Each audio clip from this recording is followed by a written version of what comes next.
Hey, what's up, metal and heavy music fans? It's Flight of Icarus again with MetalTrenches.com, and today we're going to do another tier list, this time for the classic progressive metal band Tool.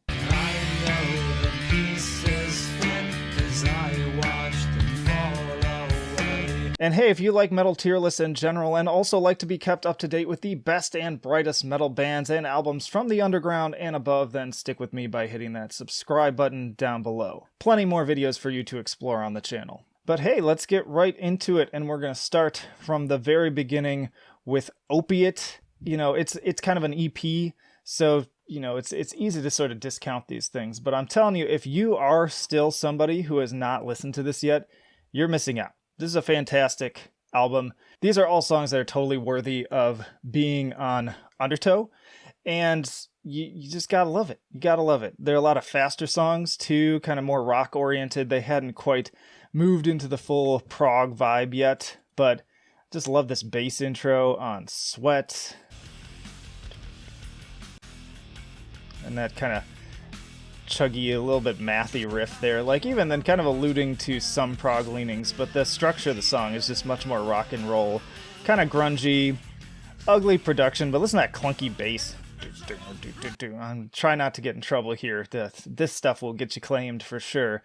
You got Hush. Yeah, I love that bass riff too. Like, there's just so much great bass on here. Maynard is just wild on this album. Especially on the live tracks. Even if I'm not serious. Lots of great sing-along moments, great lyrics, lots of great screaming too. Like, just right from the beginning, Maynard was a force to be reckoned with. Speaking of live tracks, you got Cold and Ugly. They all have these little spoken intros from Maynard, kind of talking shit to the audience in some places. Get that Bob Marley wannabe motherfucker out of here. The guitar, Adam Jones is killing it right from the beginning. Every song on here is really good. I am frightened too. Opiates, classic. I actually don't know why I don't have that one hearted. They had a music video for this too. So yeah, every song on here, just stellar. It's a great album. And even like listening to it now, I kind of almost want to rate it higher, but in the pantheon of the discography, I think ultimately I feel pretty good about putting it at a B. Might even put it at an A though. Like, it's really consistent. There's an argument to be made there, but I'm going to leave it at B for now.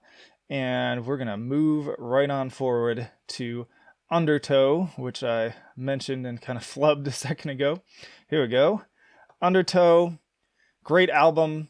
I can see why for some fans, like, it took me a while to get into this one because I got into them with their later kind of more polished albums. This is definitely still kind of a grungier, dirtier sounding album, bleaker production style. It's just not as polished, but it's just full of great songs, and I love the attitude on it. This Intolerance is a great way to kick off the album with a lot of intensity, a lot of really frantic vocals from Maynard. And then, of course, you've got some classics on here like Prison Sex, which have those amazing stop-motion music videos that Adam Jones actually created and produced, as he has background in that. He was actually going to, be in the movies and worked on Jurassic Park, and ultimately went on to do Tool instead. So, by the way, if you want to hear more cool stories about Adam Jones, I interviewed Alexis of Three Teeth, the industrial metal band, on the podcast, and him and Adam Jones became buddies just because they just happened to both be at the same friend's wedding. And so they will go to movies together and ended up touring together. And so he told some pretty cool stories about being with Adam Jones. Sober, of course, another classic. Kind of like their first big song, I would say. You still hear this on the radio. Anytime I hear it, I won't change the channel. Like, just that dun-dun. It's almost like a Jaws-like bass line. Dun-dun. But you've got the dun-dun, dun-dun. Just so much power there. Vocals are fantastic too. Great to sing along to. Just so much atmosphere. It's so dark and bleak and just dirty sounding, and it's wonderful. Wonderful song. The little deeper cut bottom. Great riff on that one. A lot of like dynamic changes in this song. It kind of takes you on a little journey, but it's also just, I like the energy behind it. And then of course, another thing I love is you got this slow interlude part featuring the man, the legend, Henry Rollins, doing this little spoken word part, which I absolutely love. And I gotta get to that conclusion. My fear is naked! I could sing that all day long. I'm a big Rollins fan too. But yeah, the first half of this album is pretty much flawless. It flounders a little bit for me in the second half. It's still good. Just, Swamp Song's got great riffs on it too, but it's a little repetitive in my mind. Crawlaway's decent. Like, all these other songs are good. They're just not like my favorites. I do like this opening riff for Undertow. So many great moments. Yeah, and then it, gets a little bit crazy at the end and a little bit more experimental, as they're apt to do, especially this long kind of spoken word disgustipated thing. And it evolves in this weird sort of avant-garde art piece kind of bizarre stuff. Fun to listen to sometimes, but not like the re-listenable stuff. So yeah, that's Undertow. But yeah, I'm going to put it at an A, I think. It's a fantastic album. It's a classic, really. If you're a Tool fan and you haven't listened to Undertow in a little while, it's high time you went back and did it. I feel like every time I go back to it, I like it even more and more. It's definitely been not only a grower, but like a decades-long grower since the first times I was listening to it in high school, and maybe didn't quite get it initially. But let's move into the real heavy hitters now, and we've got Aenima, Aenima. I've heard it pronounced every other way, so I'm just going to throw out a bunch of different pronunciations there so I don't have someone in the comments go, it's this. There, I just gave you all of them. It's one of those. All right? Fuck you. Anyways, I love this album. This is probably... It's hard for me to choose, but it's probably my favorite album. I go back and forth with this and another one.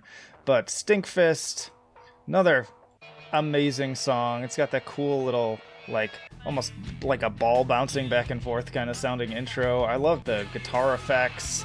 I love this groove of the guitar and the beats. Just passionate vocals too. And it's funny too, because you've got these really like passionate vocal performances that sound so genuine, and yet the vocals often have like double entendre meanings with goofy stuff. And then you've got Danny Carey just killing it on the drums. This is where Danny like really comes into his own. He does cool stuff on the other albums, but just some of the, like especially this little kind of tribal part here, he's just like the man for that. I got to see them play live, and it was just such a powerful experience, particularly to see Danny play. Eulogy, got this weird little clinky intro and the effects on the vocals. This slow build up. And I normally hate really long song intros, but Tool is just like, they're masters of making it worth it, where it like builds to something. It's kind of like, I compare it to like watching The Shining, where I don't always like really slow movies, but if it's that slow burn that reaches that perfect crescendo and they pace it out just right, then I will rewatch that movie over and over again. And then we have a cool little bass, more great vocals, just everything. I could talk about really every song on here. 46 and 2, love this guitar riff. Definitely learned to play it as I was... Tool was a band that was great for like somebody like me who was learning guitar at like 16 and wasn't taking lessons. These were like fun riffs that are still to this day probably among my favorites to play, because they're just like fun little like finger exercises, but they're not too challenging either, so they're easy to pick up. So great guitarist band, and getting much more into the prog elements at this point in terms of how they're structuring the songs and time signatures and everything. Hooker with a Penis, deep cut, but another one of my favorites. This is my favorite just like straight up angry song. Anytime like I'm driving and this comes on, I just like smile and I curse along to it like this is Maynard's ode to just like talking shit to this like really annoying fan who's like telling him that he sold out and everything. I love it. Really fun song. Just a lot of just aggro moments on it. And then this has obviously a lot of weird experimental stuff too, like Message to Harry Manback, Intermission, and then Jimmy, nice kind of slower, almost like sludgier track. Die Eier von Satan, which is as ominous as it sounds when you listen to it. I love this like industrial beat they've got going. And even though it's weird and experimental, I don't skip this song. I enjoy it. If you're wondering what the dude is talking about, it's actually just a recipe for some sort of like German dish or something. So it sounds like a war speech or something, but it's really not. Push It. It's a cool song. They've got an alternate version of this that you can find online where it's like an extended live version where they like changed it up, and I kind of like the live version better actually. And it's really kind of more of a soothing track.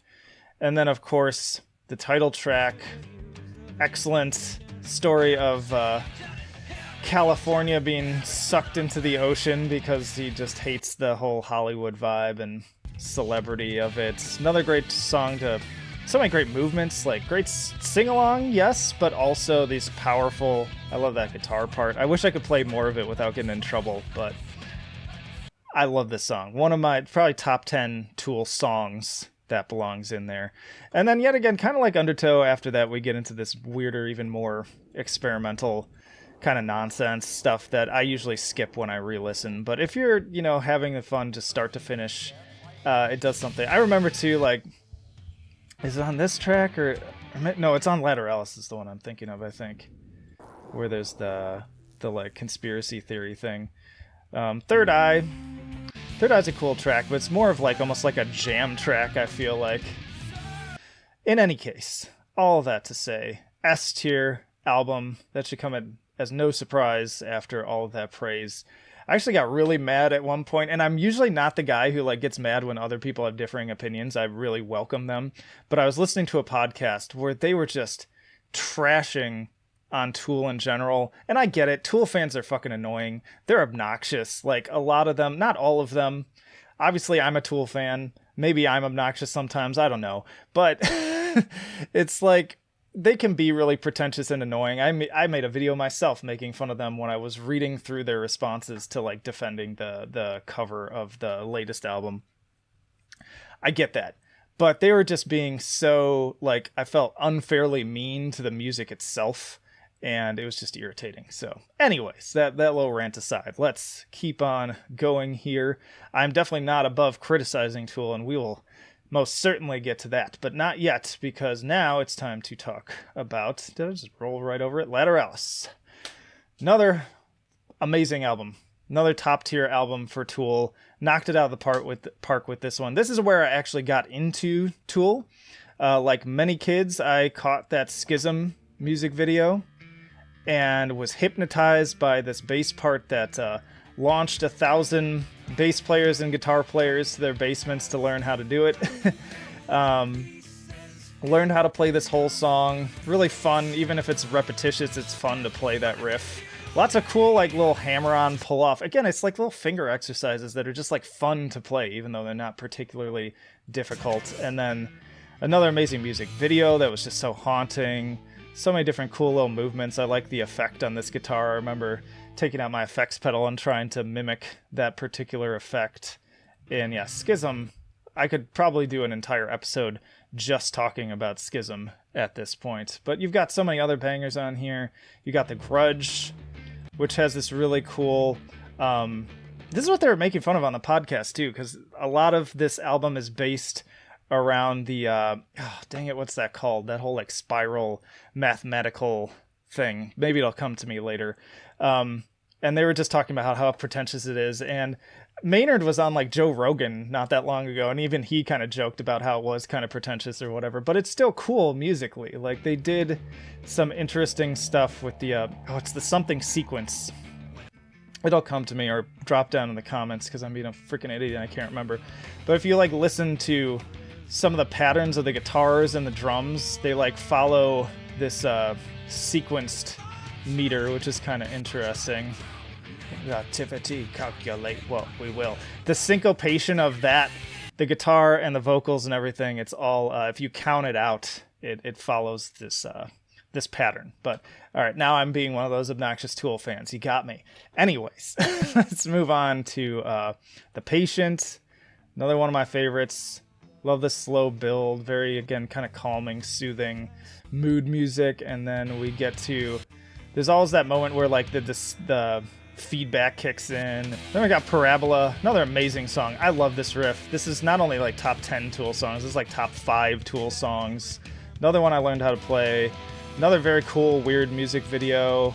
I sang along to this just endlessly. I love Maynard's just like vocal hooks on here.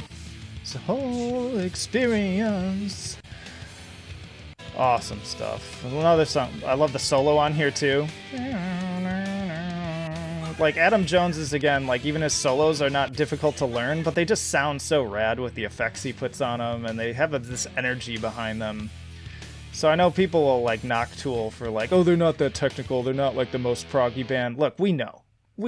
It doesn't matter. We don't care. Like, they're just well-written, well-constructed songs that happen to be as catchy as they are well-composed. So, Lateralis, title track, another great one. If I recall, there's some, like, kind of mathy stuff going on with the... Imagine... The way the vocals lay out in here. Beyond the line of reason. If anyone's ever wondering like why it's split up and why he sings it that particular way, it all follows that weird sequence. So, beautiful album. Beautiful, stunning album. Very consistent. There's less kind of like experimental stuff on here too, so it's a little bit more straightforward. So this is why I kind of go back and forth between this one and Aenima. There's some weirder stuff towards the end that oh yeah, and this is what I wanted to mention before too. I remember in high school there was like this urban myth that this was like a real recording of some dude in Area 51 who like sent out this recording to to blow the whistle on stuff. But in any case, like I was saying, I go back and forth between these two albums as my favorites, but they're both S tier. It would be really hard for me to rank which one is top. I feel like in terms of kind of consistency and commercial appeal and just start to finish, I kind of have to give it to Lateralis. But this one just has like some of my favorite songs and everything too. So it's really hard to choose between the two. So now here's where I start to get a little bit more critical of Tool though. So we had a long gap, as is oft the case with Tool, and that's fine. Quality over quantity. And we got 10,000 Days. And I did not particularly like this album. I have the you know what? I should grab it. I actually have all the CDs on my shelf, but these are just the most interesting ones to look at. I've got the cool original version of this where it's got the fold out and the 3D booklet, and you have to like look through the 3D glasses to see all the artwork. Cool packaging. I like that they go that extra mile. But beyond the packaging, I was pretty disappointed in this album because it's super inconsistent. Lead singles are great. Vicarious, awesome song. I'd put this in potentially like, I don't know about top 10, but like top 15 Tool songs. It's just really beautiful. Maynard was kind of doing it even more like sing-songy with his voice. It was a little less aggressive, I feel like. Very catchy. I love that dun, dun, dun, dun, dun, dun. Like, you can't not get that stuck in your head. Cool guitar kind of scratchy part there. I love that just main riff is just that layering is really cool. Zombie, great intro. That intro is fucking awesome. It's just like smoke billowing, but in guitar form. It's like right before the big explosion's coming. It's very ominous and menacing. A lot of cool chugging riffs in general. More great vocal hooks. And this one builds up to like beyond all of that. Oh, and then we got the cool I forget the name of this. It's kind of like the wah effect, but you've got the little straw where you like speak into it. Peter Frampton's been known for doing it. Great song. And then, of course, the pot. Want you to wave your finger, you must have been out your head. Okay, that was just short of 10 seconds, so hopefully I won't get claimed for that. Another just awesome intro. But all around really good song. Now, outside of those 3 songs, though, that's kind of it for me. Like, that, when I go back to this album, those are the only 3 songs I really listen to, and I purposely force myself to, like, re-listen to all these albums straight through on, like, at least an annual basis, just to see if anything strikes me differently, but it just never does it for me. There's just so much, like, it's more drifting and experimental, but not, like, in a kind of a fun experimental way. It's just very loose. And conceptually, I think that kind of makes sense given what Maynard was going through with this album and everything. But it just doesn't make for very, like, it's just dull. Like, I feel like a lot of this, there's all this build, and it doesn't build to something. So going back to what I was saying before, like, if you pace it right and the build leads to something and there's that catharsis, there's something about that. But this would be like watching The Shining, and then Jack never goes crazy. Like, that would be a fucking terrible movie. So, yeah, and then you have this weirder stuff, too, with this. It just doesn't do anything for me. Lost Keys, too, it's just like this thing that amounts to nothing, and I'm sure, let me know down in the comments if you feel differently. If you've got, tell me why you, like, love these parts, because I'm sure those people are out there, and I'm really genuinely interested to hear. I'm not going to argue with you. Rosetta Stone has its moments. But yeah, mostly it's just, it does very little for me. Right in 2 is also cool. It's cool. It has its moments. A little overlong for its conceptualization, but yeah, it's fine. So, I mean, all that said, you have an album where you only really truly like 3 songs on it. I don't think it deserves a D. I don't think it's a below average album by any means. I don't think it's a bad album at all either. So I kind of got to give it a C. That feels pretty fair to me. It's one of my least favorite albums. Potentially my least favorite, honestly. But let's talk then about the latest album. So we finally got Fear Inoculum. Thought it was never going to happen. Had a lot of jokes, and I know that we all had that meme floating around from that, what was that movie? Interstellar, where it's like the time moves faster on that planet, and so, oh great, we can wait for the Tool album here. But maybe I'll do an overlay of that if I remember. But it came, and I hate the album art still to this day. I did a whole video just kind of riffing on how bad I think it is. I joke that it looks like or maybe somebody else pointed out that it looks like a like a college math textbook, which I guess kind of fits with their vibe in a way, since they're into that like mathy technical stuff. But it's just so ugly. I hate that logo. Anytime I see t-shirts with this, I just want to vomit, and I don't like it. I still don't like it at all, and so that was kind of off-putting. And then the album itself rolled out, and they started dropping singles, and I was kind of lukewarm on it, but ultimately, I couldn't stop listening to it. I know a lot of people had some mixed opinions, and I definitely have mixed opinions on it, but I kept on, like, coming back to it. There's something about it. I mean, I think it kind of... The way I look at this album is it sort of takes everything from all of the other albums and sort of remixes it into this more drawn out kind of like, it almost feels like they're like looking back on their pasts, and that thematically ends up in the music and in the lyrics and really everywhere on this album. And I thought that was kind of cool. So I did a review on this one, and it's early on the channel with the videos. I didn't have the mask. I'm literally just putting the camera so you can't see my face, and it's like really low quality, but it was actually a pretty popular video and still has quite a few views, where I talked about this album more in depth. If you really want to watch that one, I'm almost embarrassed to send you to it, but you know, it shows the channel's growth. So there's that. But yeah, there's a lot of cool moments kind of hidden. And so it's almost like a Where's Waldo as you're listening to it, to sort of pick up on these cool little key things where I'm like, oh, that reminds me of this moment on Enema, and this reminds me of this moment on Lateralis, and just a lot of that. Like even this opening riff here Reminds me a lot of something that I'd hear on either of those two albums. Cool build up to... There is the same problem here though with 10,000 Days, where a lot of this builds and it doesn't build to like as much of a catharsis as I would like. Numa is probably my favorite track on the album, particularly this whole part. I get chills listening to Maynard's lyrics and vocals on that part, and I sing along to it. Like, it's a great, like, kind of like happy, sad song that I like to replay. Invincible's got some cool moments on it, too. It's not one of my, like, all-time favorites. But yeah, again, like, this totally sounds like something that could have been on Lateralis. It's using that same kind of style to how the guitar is syncopated out with those little beats. And Danny Carey's still killing it too. I mean, he always brings it no matter what. There was no questioning that. Descending, kind of peaceful track opening with the waves. We got the guitar effects again. We got those more tribal sounding drums. Cool little psychedelic sounding solos. And Tempest too.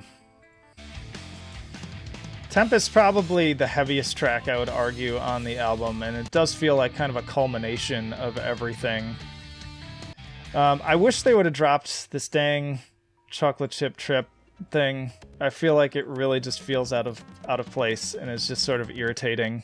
Doesn't belong there. I don't know what the deal is with that. It's like they just couldn't bring themselves to just make an album that was just straight through like music. But yeah, Fear Inoculum, I like it. I like it. It's not my favorite by any means, but it's not my least favorite either.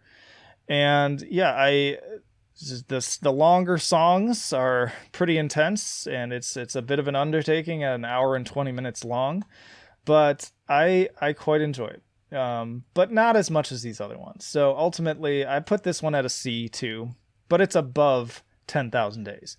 So if I were to rank these out best as I could, these two are tied for first place, then Undertow, then Opiate, then Fear Inoculum, and then 10,000 Days is dead last. That's my ranking of these. And speaking of packaging too, I caved and I bought the like $50 version of Fear Inoculum just because I thought it was so cool as like a collector's piece. Unfortunately, I need to charge it. It does come with a charger cable, but yes, it has this little LCD screen that plays this visualizer, and you get this cool booklet and everything.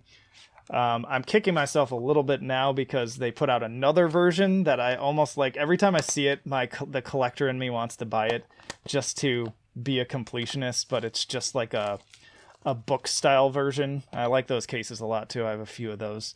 But anyways, those are my tool rankings. So now I want to hear what you think. I want to hear you down in the comments telling me what's your rankings. That'll do it for now.